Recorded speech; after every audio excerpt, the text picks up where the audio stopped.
달달한 10분 전략 세워드리는 시간입니다. MTNW 이달의 어드바이저와 함께하겠습니다. 위원님 안녕하세요.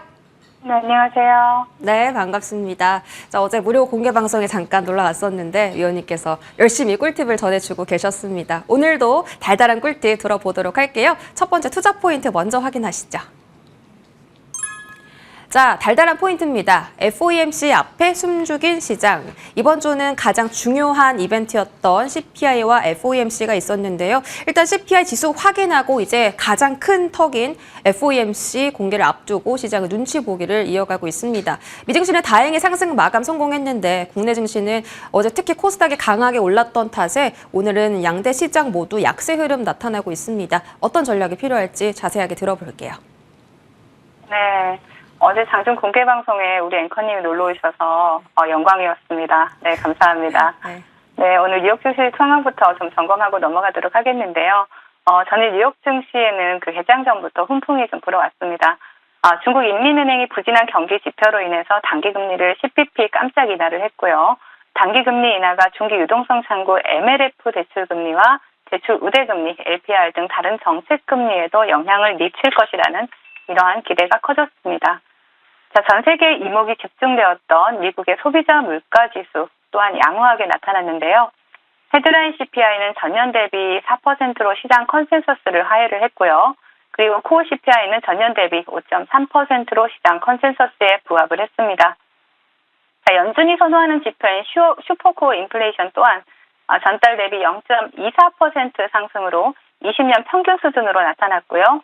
헤드라인 CPI 기준으로 봤을 때 11개월 연속 디스인플레이션으로 1921년 이후 최장기간 디스인플레이션을 기록을 했습니다. 자, 세부 항목으로 봤을 때요. 역시 에너지 가격 하락이 디스인플레이션을 주도를 했고요. 주거비와 중고차 가격은 여전히 높은 것으로 나타났습니다. 자, 완연한 이 디스인플레이션에도 불구하고 인플레이션을 감안한 실질 임금은 26개월 연속 마이너스를 나타냈고요. 또 인플레이션으로 인해서 서민들의 삶이 여전히 힘들다라는 것을 나타내고 있습니다. 자, 물가 둔화로 인해서 환호했던 주식시장과 달리 채권 시장은 조금 더 신중한 모습을 나타냈습니다. 물가 압력이 둔화되면 채권금리 또한 내려가는 것이 일반적이죠. 하지만 전일 채권금리는 6월 금리 동결이 아닌 6월 이후에 추가 금리 인상과 또 재무부의 국채 발행에 반응하면서 오히려 상승 마감을 했습니다. 자, 국내 지수 상황 살펴보도록 하겠습니다. 자, 오늘 밤 FOMC 결과를 앞두고 우리나라 시장은 눈치 보기 흐름을 나타내고 있죠. 코스피에서는 기관의 매도세가 시장을 발목을 잡고 있는 모습이고요. 코스닥 시장에서는 기관과 외국인의 양매도가 출회가 되고 있습니다. 자, 삼성전자와 에코프로비엠의 하락이 지수를 끌어내리고 있는 가운데 특정 섹터가 지수의 방향성을 결정하는 것이 아니라 섹터 내에서도 종목별로 상승과 하락이 엇갈리는 이러한 혼조세를 나타내고 있는 모습이고요. 외국인들의 수급 또한 종목별로 좀 엇갈리는 이러한 흐름이 포착이 되고 있습니다. 자, 오늘장 테마 동향 살펴보겠습니다. 자, 도요타가 10분 충전에 1200km를 주행하겠다 이렇게 선언을 하면서 전고체 배터리 전쟁이 재점화됐죠. 삼성 SDI와 GM이 미국 인디애나주의 배터리 합작 공장 설립을 결정을 하면서요. 금일 테마 시장을 2차 전지 관련주들이 장악하고 있는 모습입니다. 자, 차트를 보시면요. 단기 급등으로 이수 스페셜 케미컬이 거래 정지에 들어간 가운데 이수화학이 장중 한때 상한가를 터치하고 윗골이 달리는 모습이고요. 그리고 EV 첨단 소재, 애경 케미칼, 레이크 머티리얼, AFW와 같은 이러한 2차 전지 관련주들이 두 자릿수 상승률을 기록을 하고 있는 모습입니다. 자, AI 관련주들 또한 계속해서 테마의 연속성을 이어가고 있는 모습이죠. 아이크래프트를 대장으로 해서 윗골이 많이 달렸습니다. 지금 이제 시가를 이탈한 모습이고요. 그리고 솔트웨어, 이수 페타시스, 그리고 폴라리스 오피스와 같은 이러한 종목들이 테마를 형성하고 있습니다. 그 외 식료품 관련주죠. 우양이 오늘은 식료품 관련주 중에서 두각을 나타내고 있고요. 그리고 조선 기자재 관련주인 대창솔루션, 그리고 저출산 관련주인 꿈비를 보실 수가 있고요. 제약바이오 관련주인 앞타머 사이언스가 좋은 흐름을 나타냈지만 지금은 윗골이 달리고 시가를 이탈하는 모습입니다. 자, 이러한 그 전체적인 테마의 동향을 보면 2차 전지 섹터가 시장 수급을 모두 빨아들이면서 강력한 테마 형성은 하지 못하고 있는 이러한 모습이다라고 볼 수가 있습니다. 자, 시장 대응 전략 드리도록 하겠습니다. 전일 물가 지표가 양호하게 나왔음에도 불구하고 시장은 오늘 밤 FOMC 부담으로 인해서 눈치 보기 흐름을 이어가고 있죠. 자, 채권 시장에서는 이제 7월 금리 인상을 바라보면서 주식 시장보다 더 신중한 흐름을 나타내고 있습니다. 자, 계속해서 확인되고 있는 디스인플레이션으로 이미 시장은 6월 금리 동결까지 선반영을 해놓은 상태에서 오늘 밤 FOMC에서 발표될 점도표와 또 파월 연준 의장의 인터뷰에 시장의 관심이 집중되고 있는 모습입니다. 자, 이번 주 초에 블록버스터 위크를 앞두고 시장에서 한 발 물러나서 지켜보자라고 말씀을 드렸었죠. 자, 이제 내일이면 모든 결과가 나오게 됩니다. 자산시장의 상승이 불편한 이러한 파월 연준 의장이 시장을 어떤 식으로 겁박을 할지 편안한 마음으로 좀 지켜보시면 좋을 것 같습니다. 네, 시장에 대한 전략 잘 들었습니다. 이 전략을 가지고 이제 오후장 섹터 공략해보러 떠날 텐데요. 어떤 섹터 공략해볼지 열어보도록 하겠습니다. 네, 오늘장 달달한 공략 섹터는 반도체 후공정 관련주입니다. 어제 SK 하이닉스의 강세로 반도체 관련주도 상승세가 두드러지게 나타났고 반도체 전공정, 후공정 모두 다 좋았습니다. 오늘 후공정 가져오신 이유가 궁금한데 패키징도 있고 테스트 쪽도 있잖아요. 어느 쪽에 집중해보면 좋을까요? 네, 최근에 굉장히 좋은 그 반도체 관련주들이 좋은 흐름들을 나타내고 있는데 일단 후공정 쪽을 좀 보려고 합니다. 자, 먼저 반도체 쪽 이슈를 좀 보면은 엔비디아로부터 시작된 AI 열풍이 좀처럼 잦아들지 않고 있는 이러한 가운데 TSMC를 비롯해서 인텔, 삼성전자와 같은 글로벌 기업들이 인공지능 칩 시장에서 리더십 경쟁에 나서고 있는 모습입니다. 특히 애플과 같은 대형 고객사들이 파운드리를 맡기면서 칩넷과 같은 최첨단 후공정 기술 투자를 요구하는 등 고난도 패키징 기술에 대한 이러한 수요가 증가를 하고 있는 모습입니다. 자, 후공정 패키징 기술이 반도체에서 가장 중요한 기술로 부각될 것으로 보여지는 이유죠. 자, TSMC는 3D 패브릭 얼라이언스를 조직을 해서 패키징 기술 투자에 대한 중요성을 부여를 해줬고요. 또 삼성전자는 일본 요코하마에 R&D 시설을 설립을 했고 또 기존의 후공정 거점인 천안과 온양의 생산 능력을 강화한다라는 방침도 내놓았습니다. 특히 차세대 D램인 DDR5를 두고 삼성전자와 SK 하이닉스가 초격차 기술 개발 경쟁에 나서고 있는 모습이고요.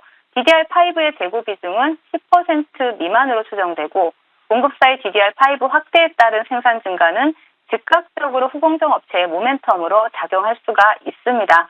지금까지 전공정이 주로 반도체 초집적화와 관련된 본공정이고 그 다음에 후속 처리를 하는 후공정은 전공정에 비해서 다소 부속 공정처럼 느껴졌죠. 하지만 미세화 수준이 이론적 기술적으로 거의 한계에 다가감에 따라서 미세화 기술보다는 반도체 칩의 수직 결합과 같은 새로운 첨단 패키징 기술로 효율을 높이는 방법이 주목을 받고 있습니다. 자, 이러한 반도체 업계 트렌드에 따라서 삼성과 SK 하이닉스 등 국내 대형 반도체 기업들뿐만 아니라 해외 반도체 기업들의 투자가 이렇게 적극적으로 증가할 것으로 기대가 되기 때문에 반도체 후공정 관련주에 대한 지속적인 추적이 필요하다 말씀을 드리겠습니다. 네, 반도체 후공정 이야기 모멘텀 체크 받아봤습니다. 그중에서 가장 관심 가지고 계시는 종목도 바로 체크해 볼게요. 네, 바로 시그네틱스인데요. 시그네틱스는 후공정에 해당하는 반도체 패키징 사업을 영위하는 그러한 기업입니다. 삼성과 하이닉스와 같은 거래처로 두고 있는데 10년 넘게 거래처로 두고 있는 그러한 기업이고요. 반도체 후공정 분야에서 순위를 매기자면 5위 업체에 해당된다라고 말씀을 드릴 수가 있겠습니다. 삼성이 패키징 협력사에 대해서 생태계 조성에 대한 이러한 수혜주로도 부각이 될 수가 있고, 다양하게 반도체에 대해서 상승 모멘텀이 많기 때문에 동종목도 차트를 보시면서 말씀을 드리도록 하겠습니다. 자, 시그네틱스 같은 경우에는 지금 바닥권에서 시세가 강하게 들어온 다음에 이 장대 양봉 안에서 지금 조정 구간을 거치고 있는데요. 동종목이 이렇게 옆으로 횡보하는 조정이 끝난다라면 이 매집된 구간에서 다시 한번 시세를 줄 수 있을 것으로 보여지기 때문에 일단은 동종목 목표가를 드리자면요. 목표가 일단 일산 목표가 2,000원 드리겠고 손절가는 하단에 1,400원 정도 드릴 테니까 차분하게 분할 매수로 접근하시면서 수익 챙겨가시라는 전략 드리겠습니다. 네, 오늘 반도체 후공정 쪽 대표 종목으로 시그네틱스 꼽아주셨고요. 목표가 2,000원까지 한번 들고 가보도록 하겠습니다. 이제 AS 받아볼게요. 첫 번째로 가온칩스 알아보겠습니다. 이 종목도 반도체 쪽으로 묶이는 종목이고 5거래일 연속 상승세를 유지하고 있습니다. 오늘 목표가 달성에 성공을 했죠. 32,000원대 목표가 말씀 주셨고 32,000원대 살짝 터치하고 지금은 조금은 상승분을 반납을 했습니다. 항상 말씀 주실 때 수익을 챙기자, 수익을 줄 때 챙기자라고 말씀을 주셨는데 가온칩스는 추가 전략 있을까요? 네, 가온칩스 같은 경우에는 오늘 이제 목표가 32,000원을 돌파를 했습니다. 일단 본방송 시청하시면서 목표가에 또 수익 챙겨가신 분들 축하드리고요. 가온칩스는 시스템 반도체 전문 디자인 솔루션 업체죠. 삼성 파운드리 공식 디자인 솔루션 파트너이기도 하고요. 자, 차트를 바로 보시면서 말씀을 드리겠습니다.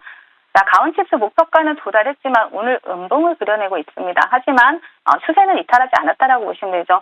추세는 상방으로 여전히 20일 이동평균선을 지지해주면서 상방으로 이어가는 모습입니다. 그렇기 때문에 동종목 같은 경우는 살짝 조정이 나온더라도 이 3만원 자리를 단기적으로 이탈하지 않는다라면 다시 한번 반등 또 노려볼 수 있는 종목이다라고 말씀을 드리겠고요. 3만원을 이탈한다라면 조금 더 기간 조정이 나올 수 있다라고 말씀을 드릴 테니까 대응 잘하셔서 다시 한번 또 수익 챙겨가시라는 전략 드리겠습니다. 네, 가온칩스 전략 받아봤습니다. 자, 다음으로 미래컴퍼니도 AS 받아보겠습니다. 이 종목은 5월 8일에 주셨고 오늘 목표가를 근접한 주가까지 상승이 올라왔습니다. 4만 원대 목표를 주셨고 오늘 39,450원까지 올라왔는데 이 자리에서 수익을 챙겼어야 되는 게 맞을까요? 아니요, 더 홀딩해도 좋을 것 같습니다. 지금 미래컴퍼니 같은 경우는 헬스케어 로봇을 생산하는 기업이고요. 내부아이란 국내 수술 로봇을 국내 최초로 개발 상용화에 성공한 그런 기업이기도 합니다. 상당히 기술력이 있는 기업이죠. 수술 로봇으로 제가 등종목을 본방송에서 추천을 드렸는데 오늘은 전고체 배터리 관련 이슈로 움직이고 있습니다. 어떻게 가든 상승 모멘텀이 다양하게 노출이 되고 부각이 되면 이 종목의 시세를 내는 데는 더 좋겠죠. 재료가 많다는 건 그만큼 상승할 가능성이 높다라는 것이기 때문입니다. 자, 차트 보시면서 말씀을 드릴게요. 자, 미래컴퍼니 같은 경우에는 앞전에 굉장히 강한 시세가 나온 다음에 한 3개월 정도 하락 추세를 이어가면서 바닥을 다지고 다시 한번 시세를 돌리는 흐름이 나오고 있습니다. 지금 4만 원의 목표가 살짝 못 미쳤지만 단기간에 목표가에 도달할 수 있는 종목인 만큼 밑골이 살짝 달리더라도 그대로 홀딩하시면서 목표가까지 챙겨가시라는 전략 드리겠습니다. 네, 오늘 강한 슈팅에 나왔던 미래컴퍼니는 홀딩하면서 목표가 4만 원까지 계속 들고 가자라고 말씀 주셨습니다. AS 잘 받아봤고요. 지금까지 MTNW 이달의 어드바이저와 함께했습니다. 위원님 고맙습니다. 네, 감사합니다.